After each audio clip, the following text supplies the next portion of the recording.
News Kannada ವಾಹಿನಿಗೆ ಸ್ವಾಗತ.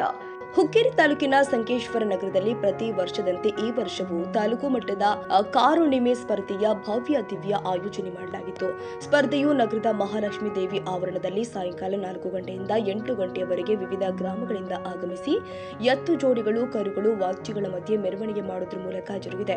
ಇದರಲ್ಲಿ ವಿಶೇಷವಾಗಿ ಹಲ್ಲು ಹಚ್ಚಿದ ಕರುಗಳ ಸ್ಪರ್ಧೆ, ಹಲ್ಲು ಹಚ್ಚಿದ ಕರುಗಳ ಸ್ಪರ್ಧೆ, ಎತ್ತುಗಳ ಸ್ಪರ್ಧೆ, 4 ಮತ್ತು 6 ಹಲ್ಲು ಹಚ್ಚಿದ ಹೋರಿಗಳ ಸ್ಪರ್ಧೆ ಏರ್ಪಡಿಸಲಾಗಿತ್ತು.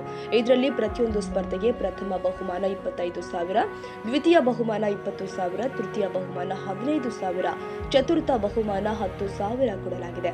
ಇದರಲ್ಲಿ ವಿಶೇಷವಾಗಿ ಪ್ರತಿಯೊಂದು ಜೋಡಿಗಳಿಗೆ 2 ಬುಟ್ಟಿ, 1 ಢಾಲ್, 1 ಹಗ್ಗವನ್ನ ವಿತರಣೆ ಮಾಡಿದ್ರು. ಈ ವೇಳೆ ಅತಿಥಿಯಾಗಿ ವೇದಿಕೆ ಮೇಲೆ ಶಾಸಕರು ಆದ ನಿಖಿಲ್ ಕತ್ತಿ, ಪವನ್ ಕತ್ತಿ, ಮಾಜಿ ಸಚಿವರು ಆದ ಎಪಿ ಪಾಟೀಲ್, ಬಂಡು ಹತ್ತನೂರಿ, ಶೀತಲ್ ಮಠಪತಿ, ಬಸವರಾಜು ಮಸ್ತವಾಡಿ, ಪೈಲ್ವಾನ್ ಅಪ್ಪ ಸಾಹೇಬ್ ಕರದನವರ್, ಸಿಪಿಐ ಶಿವಶರಣ ಆವಜ್ಜಿ, ಸಂಜಯ್ ಶಿರಕೋಡಿ ಉಪಸ್ಥಿತರಿದ್ದರು. ಇನ್ನು ಕಾರ್ಯಕ್ರಮದಲ್ಲಿ ಪರೀಕ್ಷಕರು ಆಗಿ ಶಿದಾನಂದ ಕರ್ದನವರ್, ಅಪ್ಪ ಸಾಹೇಬ್ ಮುಲ್ತಾನಿ, ಮಾರುತಿ ಗಸ್ತಿ, ಕುಶೇಂದ್ರ ಮರಡಿ, ಗಾಡೇಶ ಬಸ್ತವಾಡಿ, ಗಂಗಾಧರ್ ಬೋರಗಲ್ಲಿ, ರಾಮು ಕಾಕೋಡಿ, ರವೀಂದ್ರ ಮರಡಿ, ಸಾದಿಕ್ ನರ್ಸರಿ ಮುಂತಾದವರು ಕಾರ್ಯನಿರ್ವಹಿಸಿದರು.